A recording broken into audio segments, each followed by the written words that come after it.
त्रेता युग का समय था। अयोध्या के राजकुमार श्री राम वनवास में थे। उनके साथ माता सीता और भ्राता लक्ष्मण भी थे। एक दिन राक्षस रावण छल से माता सीता का हरण कर ले गया। श्री राम व्याकुल हो उठे। उसी समय उनकी भेंट हुई एक ऐसे भक्त से जिसकी भक्ति संसार के लिए आदर्श बन गई।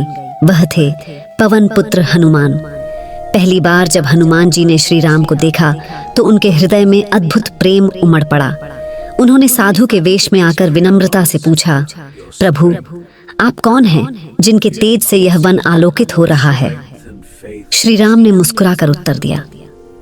हनुमान जी तुरंत समझ गए, यही मेरे आराध्य हैं। उस क्षण से हनुमान जी ने स्वयं को श्री राम के चरणों में समर्पित कर दिया।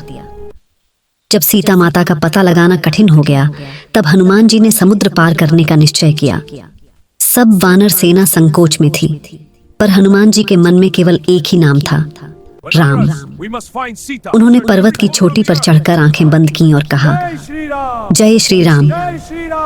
राम नाम की शक्ति से वे आकाश में उछले और एक ही छलांग में समुद्र पार कर लंका पहुंच गए। रावण की सोने की लंका में उन्होंने हर ओर खोज की। अंततः अशोक वाटिका में माता सीता को देखा। हनुमान जी ने विनम्रता से श्री राम की अंगूठी उन्हें दी और कहा, माता, प्रभु शीघ्र ही आपको लेने आएंगे। सीता माता की आंखों में आशा की किरण जाग उठी। जब रावण के सैनिकों ने हनुमान जी को पकड़ा और उनकी पूंछ में आग लगा दी, तब भी उनके मुख पर भय नहीं था। उन्होंने मन ही मन राम का स्मरण किया और पूरी लंका को जला डाला। परंतु अशोक वाटिका और सीता माता को आंच तक नहीं आने दी। यह केवल शक्ति नहीं थी, यह राम भक्ति की महिमा थी। लंका विजय के बाद जब श्री राम अयोध्या लौटे तो एक दिन माता सीता ने हनुमान जी से पूछा, हनुमान, तुम राम को इतना क्यों चाहते हो? हनुमान जी ने मुस्कुराकर अपना वक्ष फाड़ दिया। सब स्तब्ध रह गए। उनके हृदय में श्री राम और माता सीता विराजमान थे।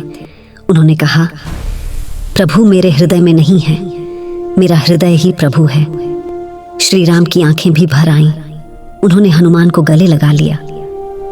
सच्ची भक्ति में शक्ति, समर्पण और निस्वार्थ प्रेम होता है।